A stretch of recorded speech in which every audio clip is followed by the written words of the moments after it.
നെയ്യാറ്റിങ്കര ലത്തീൻ രൂപതയുടെ അടുത്ത ബിഷപ്പായി റവറൽ D സെൽവരാജിനെ Francis മാർപ്പാപ്പ നിയമിച്ചു.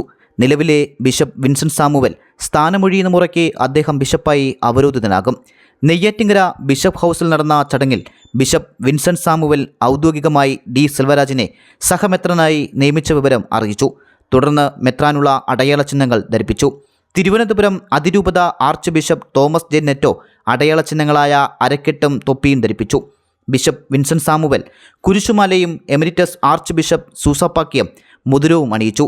റവറൽ D Selvarajan Neyyattinkara region episcopal വികാരിയും പത്തനവിള സെന്റ് ജോസഫ് പള്ളിയിലെ വികാരിയുമായി സേവനമനുഷ്ഠിച്ചു വരികയായിരുന്നു.